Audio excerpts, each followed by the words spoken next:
Next, we have the architect and urban planner and Savannah legend, Christian Sottile.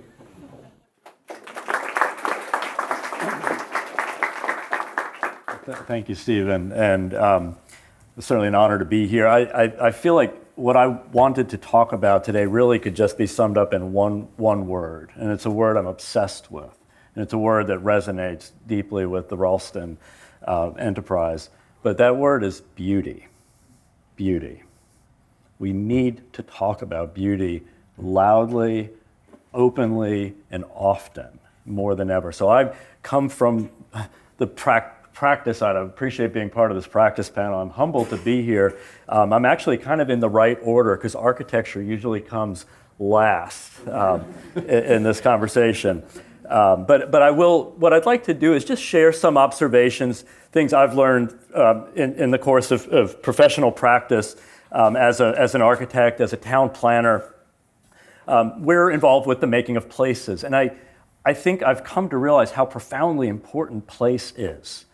It is the vessel for our existence, and if we are surrounded by beauty, it will lead us to virtuous things. It will make us stand up a bit straighter as we walk through the door of a properly proportioned building. So there's an immense importance to the role of architecture as one of the most public of the arts, one of the most expensive of the arts too, which led me to think about this idea of Renaissance and how ideas move through culture. This was actually an observation from a friend named Jeff Ely, a professor. He told me this years ago, and it really stuck with me, and I think it's true. That ideas move, new ideas enter into a cultural context, and they move usually in about the same order through the arts. So we think about the application. They usually start in literature. Words, talk is cheap, right? It doesn't take a huge investment to try out a new idea verbally. And then it makes its way maybe into music, into drama, into painting. Okay, now there's a commission, there's work being done here, sculpting, and so on. And so you sort of make these ideas that change the world, they make it to architecture usually pretty late, and actually even later town planning, because these are the highest investments. You've got to really be behind this idea to fund it. So I always kind of take that, and we notice that even in the dissolution of culture in the last century, the deconstructivism of the 1960s really doesn't make its way to architecture till the 1980s and 90s. If you think about the poster child for deconstructivism, Frank Gehry, the right man at the right time, it needed time to make its way into actually, being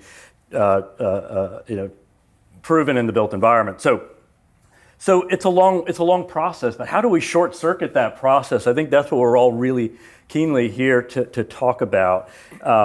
Another good friend, a fellow named Mark McDonald, who was head of the Georgia Trust, said something about how we restore places, in his case, from a historic preservation point of view.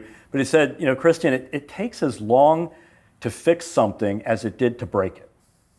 I thought, ooh, well, that's kind of a downer. But as you think about it, if we were breaking our cities for the last 50 years, it might take 50 years to rebuild them. So I think if we put that in perspective, we realize we're part of a larger project. And I think we all sense we're at a moment of rebuilding. So we have work to do, and we have to keep the pressure on to keep that process of renewal and restoration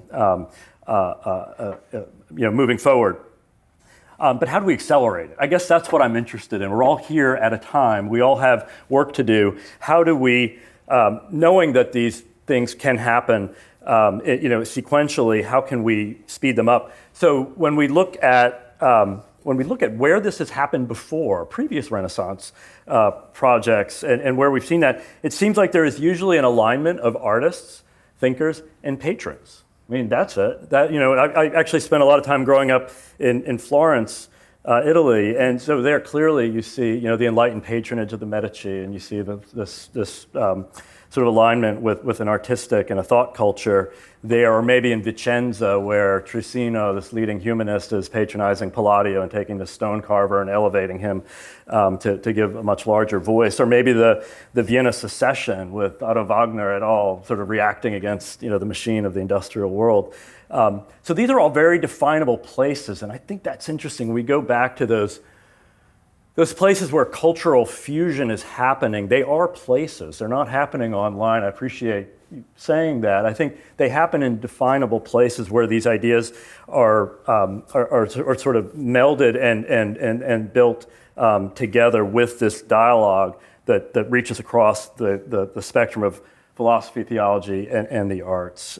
So I would submit without reservation that Savannah is such a place. And I'm so deeply thankful and grateful that the Ralston project is happening here in Savannah, because this is a place of Renaissance. This is a place of beauty. And beauty is a precondition of a Renaissance, the Renaissance that we're talking about. And beauty is, I think, particularly important as you think about the hierarchy of, or is there a hierarchy of beauty and goodness and truth, in this, in that. And I think beauty is, in fact, maybe the most important hierarchically. And I say that because it's the one that is the most visceral in our experience. It's the one, actually, this is something my father told me years ago. He said, beauty is how God communicates with us. And I think we understand truth intellectually, but beauty we understand viscerally. It's irresistible. We're drawn to it. And I see this when people come to Savannah just to walk around the city and observe it. Our office is on Jones Street, a beautiful cathedral canopy of live oaks, and every single person that walks by stops and looks at it. And sometimes they'll take out their camera because they want to capture it, possess it in some way. But no one told them that this was something they should do, but they had to do it because it spoke to them so deeply. So I think beauty is our secret weapon in all of this. Beauty is the thing that brings us back. It is irresistible, and we have to be making it all the time. We have to be making it in the work that we do. It's the examples of what we do that will make all the difference. And I think in architecture, we have a lot of work to do. There's a lot of ugliness out there, but we have a very fine group of emerging practitioners, classicists. They're out there. We need to bring them back into the public realm. They often hide out and do really great private commissions that no one will ever see. We've got to get beauty back into the public square. There's so much work to do there. But I think it's all connected. I don't want to be less. I want to be in line with the writers and the artists and the sculptors and the thinkers. But I'm so pleased to be here, and let's bring beauty back into the world. There we go.